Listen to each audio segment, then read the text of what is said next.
오늘 여러분 기억하시기 바랍니다. 우리 주님이 수고하고 무거운 짐진 자들아 그랬습니다. 이건 바로 교만해서 나는 짐이 아니라고 생각하는 자는 안 와도 괜찮다는 얘기입니다. 그러나 정말로 나는 이 짐을 내가 감당할 수 없다. 이 짐을 내가 해결할 수 없다. 그런 정말로 겸손한 신앙으로 깨달은 어린애 같은 신앙의 주인공은 오늘 주님에게 오라는 얘기입니다. 주님에게 오시면 주님은 말씀하십니다. 내가 너희를 쉬게 하리라. 네가 쉬지 못하는 그 쉼을 내가 허락해 주겠다는 겁니다. 여러분 인생 정말로 쉬어보려고 얼마나 몸부림칩니까? 주일날 하루 그래서 우리 인간은요, 하나님이 창조하실 때 인간의 기능이 엿새이라고 하루는 쉬게 돼 있었습니다. 하나님이 그걸 우리에게 깨우치시기 위해서 하나님도 엿새 동안 창조하시고 일회째는 쉬셨습니다. 그런데요, 인간은 왜 못 쉽니까? 주일날 쉬라고 이 미국 문화가 쉬게 돼 있었는데 이민자들이 와서 특히나 한국, 난 다른 사람은 몰라요. 다른 글을 모르니까. 한국 사람이 와서 요즘 신문에 가끔 나는데 우리 업체는 주일날도 안 쉰다고 아주 광고를 대대적으로 해요. 여러분 그게 돈 버는 건 줄 아세요? 여러분 아닙니다. 신체 기능은요, 인간의 욕심이 그렇게 만들어가지고 그저 주일날 쉬지 않고 360일 계속 일하면 더 빨리 죽어요. 잘 살라고 열심히 일하는데 빨리 죽어요. 빨리 병나요. 빨리 망가져요. 그러니까 여러분이 우리 인생 어때요? 주일날 하루는 쉬어야 됩니다. 쉬는데 그냥 쉬는 것이 아니라 이렇게 하나님의 몸인 주님의 몸인 교회에 와서 하나님께 예배드리고 찬양드리고 그분의 은혜를 받고 그분의 사랑을 받아서 돌아가서 편안하게 쉴 수 있는 이런 하루, 이런 인생, 이것이 참으로 값진 인생인 줄 믿습니다. 자, 이렇게 주님이 오란 대로 주님에게 돌아오면, 은혜를 받으려 주님께 나아오면 주님은 어떻게 역사하신다고 합니까? 오늘 본문 25절과 6절에 보면 첫째로 하나님의 뜻을 나타내 주신다. 여기서 나타내 주신다는 말은 알게 해 주신다, 그런 말입니다. 그러니까 감추었던 하나님의 뜻이 내가 겸손하게 주님 품으로 나올 때 그분이 내게 알게 해 주신다는 겁니다. 깨닫게 해 주신다는 겁니다. 그래서 천지의 주제이신 아버지여, 이것을 지혜롭고 슬기 있는 자들에게는 숨기시고 어린아이들에게는 나타내심을 감사합니다. 옳소이다, 이렇게 되는 것이 아버지의 뜻이니이다 하고 증거하고 계십니다. 여러분 이것을 의역한다면 하늘과 땅의, 천지의 주제라는 말은 하늘과 땅의 주인이신 아버지여, 그런 말입니다. 그러면 예수는 지금 누구라는 얘기입니까? 그 하나님의 아들이라는 얘기입니다. 그런데 그 아버지께서 지금 말씀하시기를 지혜롭고 슬기 있는 자, 지혜롭고 슬기 있는 자가 슈네톤이라고 하는 원어의 의미인데, 이것은 이해력을 가진 자, 신중한 자, 학식이 있는 자, 지성을 갖춘 자, 이런 뜻을 갖고 있습니다. 그러니까 스스로 나는 모든 것을 다 이해하고 산다, 모든 것을 깨닫고 산다, 모든 것을 알고 산다 하고 정말로 나는 그래서 슬기롭다, 지혜롭다 하고 교만한 그에게는 하나님의 비밀을 숨겨버린다는 겁니다. 알게 만들어주지 않는다는 얘기입니다. 그런데 여기 어린애 같은 어린이는 누굽니까? 바로 겸손한 자, 낮아진 자, 누군가 도와주지 않으면 안 된다고 깨달은 자, 그런 사람에게는 하나님이 하나님의 길을 우리에게 그런 사람에게 보여주신다는 겁니다. 그래서 그 길을 찾게 만들고 그 길을 선택하게 만들고 그 길을 믿음으로 걷게 만들어서 그가 가는 길이 평탄하고 그가 하는 일이 형통하고 그가 도달하는 곳이 하나님의 축복의 터전이라는 사실을 우리에게 깨우쳐주는 말씀인 줄 믿습니다. 그러므로 여러분과 내가 기억해야 됩니다. 언제나 내 것이 있다고 생각하는 사람은 항상 내 것 갖고 살게 되어 있습니다. 그래서 주님은 항상 이것이 있다고 생각하지 말고 모든 것은 내 것이라고 믿으라는 겁니다. 그래서 내 것이 있다고 생각하면 내 것을 믿고 내 것을 의지하게 되니 하나님을 안 찾습니다. 여러분 재미있는 예화가 있습니다. 어떤 어두운 밤길을 걷습니다. 그런데 부자와 아주 가난한 사람이 지금 길을 걷습니다. 그런데 똑같이 걷는 게 아닙니다. 다들 각자 어두운 밤길을 걷는데 부자는 부자니까 내 것이 있습니다. 그래서 마차를 준비합니다. 마차를 타고 갑니다. 어두운 밤이니까 등불을 준비합니다. 등불이 길을 비춰줍니다. 그래서 그럼 자, 등불이 있겠다, 마차를 탔겠다, 자기 말을 끄는 종이 있겠다, 뭐 두렵고 걱정할 게 없습니다. 그러니까 자기 것으로 지금 만족해가면서 길을 가고 있습니다. 그런데 가난한 사람은 등불을 켤 수 없습니다. 마차도 없습니다. 걸어갑니다. 어두운 밤길을, 캄캄한 밤길을 걸어가려니까 하늘에서 작게 비치는, 희미하게 비치는 그 별빛이나마 빛을 삼아서 그저 자세히 보면서 걸어갑니다. 그런데 가다가 보니까 내 것을 가지고 마차를 타고 등불을 밝혀서 가는 사람은 내 것이라 준비되어 있으니까 다른 걸 쳐다볼 수 없습니다. 내 빛이 나를 감싸고 있으니까 하늘의 빛이 안 보입니다. 그래서 그 빛을 가다가 지금 날은 지금 폭풍우가 몰아칩니다. 폭풍우가 몰아치는데 그것도 모르고 신나서 편안하게 즐겁게 가다가 갑자기 비가 쏟아지기 시작합니다. 등불이 꺼져버립니다. 마차가 갈 수가 없습니다. 어두워서 갈 수가 없습니다. 그는 정말로 그 폭풍우가 쏟아지는 밤에 엄청 고생했다는 얘기입니다. 그러나 정말로 이 혼자 가난한 사람은 어디 낼 것이 없어서 하늘을 바라보면서 그 희미한 빛이 비추는 그 길을 조심스럽게 가면서 하늘을 쳐다보니 갑자기 하늘이 비올 증세가 보입니다. 비올 증세가 느껴집니다. 비올이 감춰집니다. 그래서 이 사람은 안 되겠구나. 뭔가 이상하구나. 바람 불어오는 것이 이상하구나. 상황이 이상하구나. 느끼고는 마을을 찾아가서 마을에 가서 하루를 유숙하고 가기로 작정을 하고 들어가서 유숙했습니다. 그래서 그는 비가 밤새 폭풍우가 쏟아져서도 고생을 하지 않았습니다. 그러나 이 부자는 밤새 폭풍우에 고생했다는 얘기입니다. 오늘 우리 인생이 그렇습니다. 여러분과 내가 정말 내 것으로 살라고 몸부림칠 때는 언제나 그것이 없어지는 그날, 그것이 무너지는 그날, 내가 디딛고 선 디딤돌이 무너지는 그날에 나는 처참하게 실패할 수밖에 없습니다. 그러나 내가 언제나 내 것이 없어서 하나님 것을 의지하고 그분을 바라보면서 사는 이런 겸손한 신앙을 갖고 살면 정말로 그분이 나를 은혜 가운데 인도해서 언제나 복되고 평안한 삶을 살게 만들어준다는 사실 믿으시기를 주님의 이름으로 축원드립니다. 두 번째로 은혜 받으러 내가 주님께 오면 주님은 내게 어떻게 역사하십니까? 오늘 본문 27절과 8절에 보면 우리에게 쉼을 주신다 그랬습니다. 그러니까 아버지께서 모든 것을 내게 주셨으니 아버지 외에는 아들을 아는 자가 없고 아들과 또 아들의 소원대로 계시를 받은 자 외에는 아버지를 아는 자가 없느니라. 수고하고 무거운 짐진 자들아 다 내게로 오라. 내가 너희를 쉬게 하리라 하고 말씀하십니다. 주님의 약속입니다. 명령과 약속입니다. 여러분 성경을 여러분 보십니다. 그런데 성경 보세요. 어느 부분, 어느 차트, 어느 한 장, 어느 한 절이라도 모든 것이 다 그 규격에 매여 있습니다. 하나님의 명령과 약속이 같이 나옵니다. 차트가 길면 긴 대로 처음에 명령이 나왔으면 뒤에 약속이 나옵니다. 처음에 약속이 나왔으면 뒤에 명령이 나옵니다. 약속 없는 명령 없는 약속, 이건 있을 수 없습니다. 하나님이 그렇게 공짜로 우리를 부려만 먹는 하나님이 아니라는 겁니다. 하나님이 뭔가 우리에게 한 가지를 시키면 한 가지를 약속해 주셨습니다. 우리에게 일을 시키면 일에 싹서 주신다고 약속했고, 우리를 수고하게 만들었으면 복을 주신다고 약속했고, 믿음의 길을 걷게 만드는데 그 길이 힘들고 어려우면 힘들고 어려운 만큼 은혜와 상급을 주신다고 약속되어 있습니다.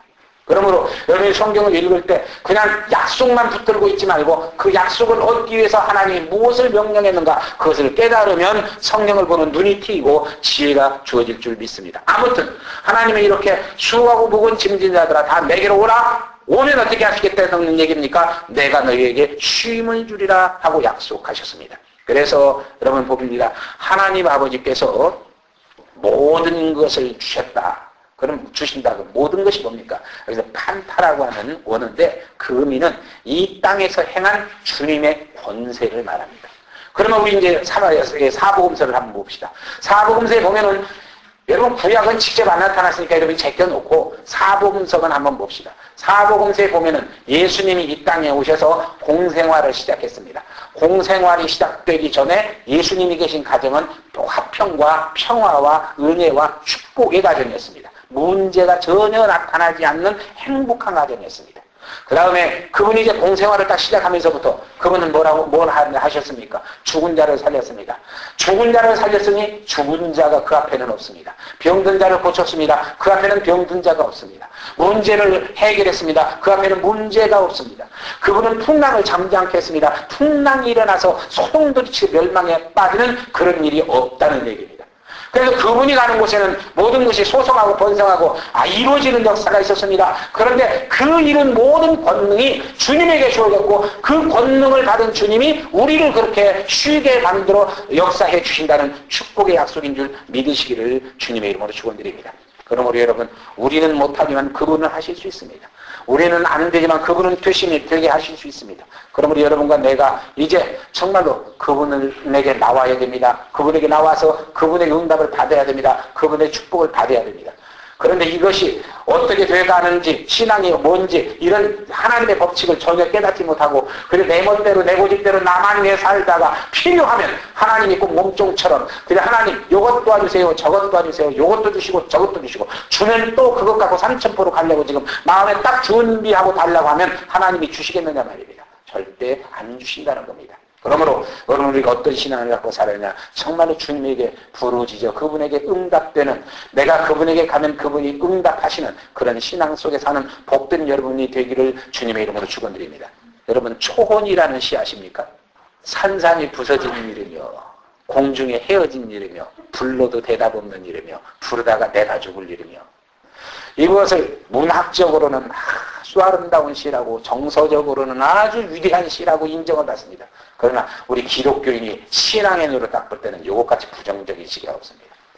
여러분 생각해보세요. 불러도 대답이 없고 찾아도 대답이 없고 외쳐도 대답이 없고 부르다가 내가 죽어도 대답이 없는 그런 일을 불러서 뭐하게. 여러분 하나님이 아무리 능력자시고 좋으신 하나님이라고 할지라도 내가 그분을 아무리 불러도 내게 나타나지 않는다면 우리 인생은 지치게 돼 있습니다. 내가 그분을 아무리 찾아도 나타나지 않는다면 나는 실망하게 돼 있어요. 절망하게 돼 있어요. 주님과 우리는 어떤 관계가 되어야 됩니까? 부르면 나타나야 돼요. 이런 신앙이 돼야 살만나는 인생이 되죠. 그래서 그런 인생은 말입니다. 뮬러같이 5만 번의 응답을 받고 사는 그런 축복자. 그래서 2000년이 넘는 영국의 패전 이후로 2차 대전 이후로 2000년이 넘는 고아가 거리를 급식을 거릴 때 그들이 무슨 짓을 못하겠습니까? 배가 고픈데 남의 거 다 훔쳐먹고 도둑질 해먹고 남의 거 뺏어먹고, 그러니까 강도, 도적, 사기 아주 그냥 뭐 무서워서 못 사는 그런 사회였을 겁니다.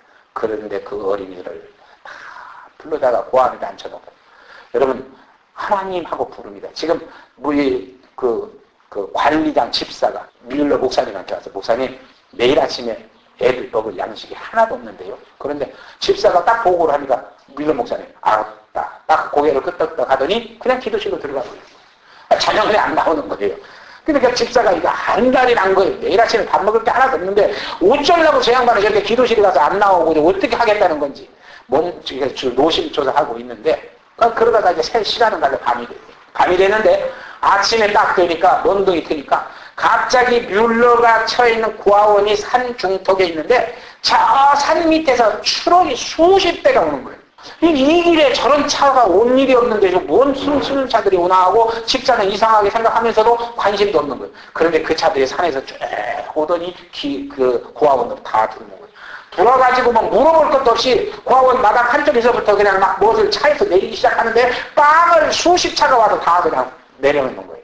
이게 무슨 빵이냐 하니까 어쩌면 우리 빵 공장에 불이 나버려갖고 그 불 나서 그 불이 타지는 않았는데 거기서 건져낸 빵을 상품으로는 팔 수 없어서 어디를 갖다 어떻게 처분할까 하고 밤새 그 중진들이 회의를 해가지고 거기서 결론이 뮬러 당신이 하는 고아원에다 갖다 주기로 이렇게 결론이 나서 그냥 당신에게 묻지도 않고 왔다는 거죠. 2000명의 고아가 먹고 살 수 있는 길이 열렸다는 거죠. 하나님을 부르면 이 정도 돼야 되잖아요. 이 정도 돼야 신앙이 살만나고 감칠만나고 능력 있고 은혜롭고 기쁘지. 여러분 우리는 하나님을 부르라는 거예요. 기도하라는 겁니다. 믿음으로 찾으라는 겁니다. 그러면 하나님은 절대 응답하신다는 거예요. 쉬게 하신다는 거예요. 문제는 해결해 주시고 길은 뚫어주시고 막힌 담은 헐어주시고 그래서 안 되는 건 되게 만들어주시는 참으로 그런 좋으신 하나님입니다. 그 하나님이 오늘 우리를 오라고 하시고 온 우리에게 정말 우리에게 그런 쉼을 허락하셔서 염려, 근심, 걱정, 불안, 초조 다 제거해버리고 미움, 시기, 질투, 분쟁 그런 모든 요소를 다 제거해버리고 은혜와 기쁨과 사랑을 주셔서 평안하게 안식할 수 있게 만드는 그런 축복자되게 만들어주신다고 하는 이것이 하나님의 약속인 줄 믿으시기 바랍니다. 마지막으로 세 번째, 은혜 받으러 우리가 오면 우리 주님은 우리에게 무엇을 약속하십니까? 29절이야 30절에 보면 주님께서 받는 길과 방법을 우리에게 가르쳐 주신다. 그러니 너희는 배우라는 거죠. 여러분 세상에서 가장 실패하기 쉬운 사람이 배움을 끊어버린 사람입니다. 그래서 이것은 마찬가지입니다. 대학 교수가 됐다고 해도 배움을 멈춰버리면 몇 년 아니면 제자들한테 당하게 되어 있습니다. 여러분 우리 공부할 때는요. 교수들이 공부 안 하는 교수들은 딱 와서 강의하는 노트 보면 알아요.